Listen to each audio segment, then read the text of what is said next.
Rice is a quality player, 24 years old. He's only getting better.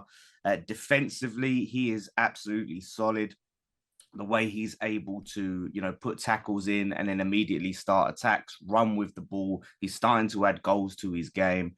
And, with better players around him, potentially, he goes and really kicks on. He's also a leader. He captained, like you just heard there, captained our side to our first trophy win in many, many years. And he's one of England's first names on the team sheet. That counts for something. That counts for saying Harry Maguire went for 80 million. One of the first names on the England team sheet, really? Not quite sure. One of the first. He starts every game. Yeah.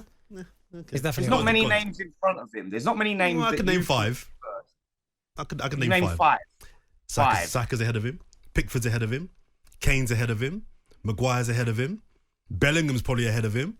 There you go. I don't think Maguire is a more important player to him. That's an opinion. The fact is Southgate picks him before. But anyway, we digress. Go on, Jermaine. Sorry, you were going to make a point there. Yeah, no, I was making a point that it's not necessarily going to be 100 million. It might be 75 million and then the rest add-ons if he reaches certain accolades, if they win the Champions League, if they win the league. So ultimately, it might not be, West Ham might not receive 100 million or Arsenal won't have to pay 100 million. So we need to clarify that, a little bit up. But I think he's worth every single penny in this market, in this era of football, of what we're seeing players go for. I think his position... We're not sanctioning those ridiculous add-ons, by the way, because that's what Arsenal try. If Arsenal have never won the Champions League, now we're going to accept add-ons if they win the Champions League. They won the Premier League. It could happen, Dan. It could happen. No way. We already rejected those add-ons. We already rejected them. Like, why would we accept add-ons? Most add-ons are achievable. X amount of appearances and such, right? Goals if you're a striker or something like that. Those add-ons are completely unrealistic. So why would we accept those? Okay, so it has to be 100 mil. We're not going to agree on that. So that's fine. Let's move forward a little bit now, Dan. If you were Declan Rice, and given my opinion of the player and evaluation, put that to one side. If you were Declan Rice, we know that City apparently are at best interested in taking him to their club. Where would you go? Because this has kind of been posed as, would you rather go to a club that is pretty much guaranteed trophies, but he may not play 38 games of the season? Or would you rather go to a club where you're guaranteed to start, but you're not guaranteed trophies?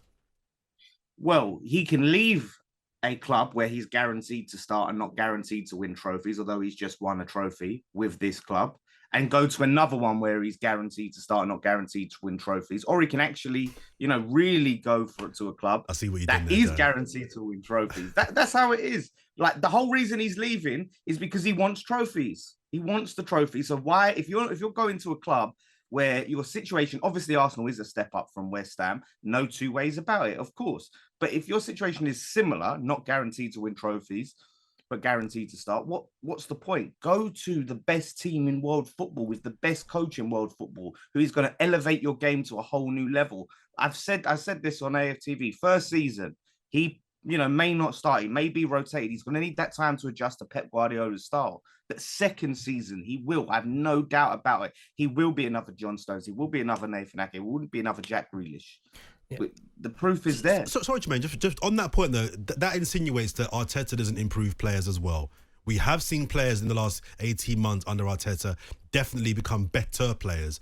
So I don't think it's necessarily fair to say that if he goes to Arsenal, he wouldn't become a better player as well. But does he improve? Does he take great players on the cusp of world class, and make them better, or does he take sort of mediocre players and make them slightly better? Like that, the level of improvement that he needs to actually break the ceiling that he's under right now. I think only Pep Guardiola can do that. Yeah, well, when you go to Man City, because they're so good, it makes you look even better. If you put maybe some of the players in a struggling team and them can't shine as much. So a Declan Rice going to Man City, he'll boss it because he's going to have all the ball anyway. He'll be able to do much more with the ball. And anything he does is going to work amazing because he's got so much good players around him that makes you even look better. So I think him going to Man City, of course, is going to be turned into an even world beater and better player. But the fact that Arsenal have got Champions League football for any professional footballer, that is the pinnacle, playing in Champions League. So I think that we get Man City probably winning leagues, winning trophies, but the fact that Arsenal can draw in players to say, look, we've got Champions League football and we almost was in the running to win the league this year, that is a massive plus. Dan, can I just ask you as well, as a West Ham fan, what have you made of how Arsenal have approached this transfer? Are you of the mindset that actually they're taking the mick a little bit, that you've told them what the fee is and Arsenal have kind of not really been anywhere near that and it's been a bit disrespectful? Or do you understand that in negotiation, this is what's done?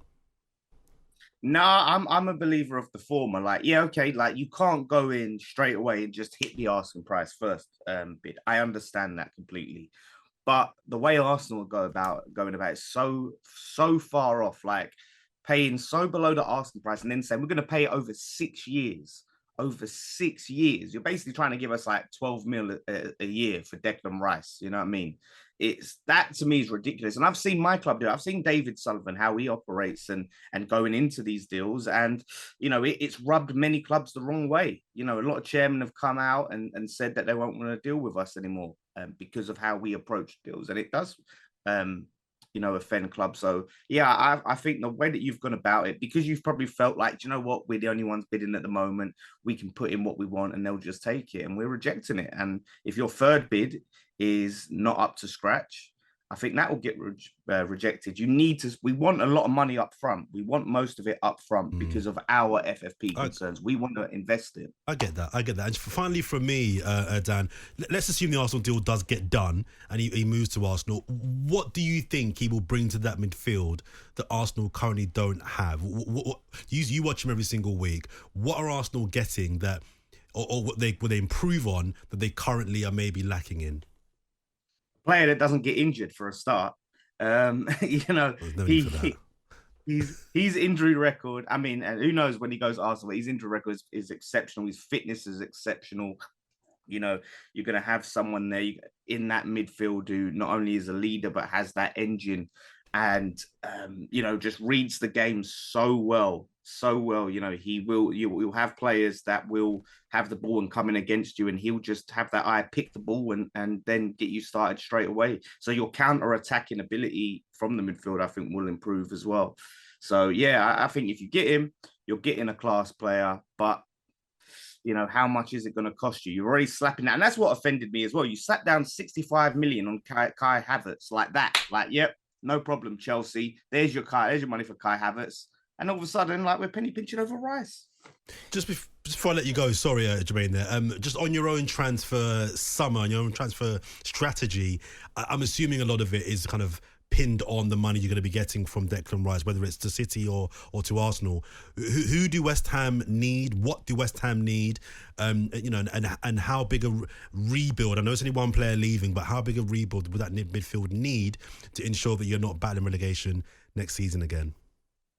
Well, like, we're going to need essentially 2 players to replace Declan Rice and what he does in the team, because we've got Thomas Souček who's been in there with Rice, who really doesn't do a lot in that midfield for me. Really doesn't contribute to a lot. So we're going to need maybe a Paulinho who can focus on the defensive side, and then maybe you've got Paqueta and Ward-Prowse in there alongside Paulinho from Fulham. You know, so that if we can get that midfield looking like that, I think that's what we need then to kick on and make the whole team more balanced. You can lose a Declan Rice, and if you spend that money and strengthen elsewhere, you're a better team, you know, than being this team that focuses on one player. So I think that's what we need, and strengthen in other areas too.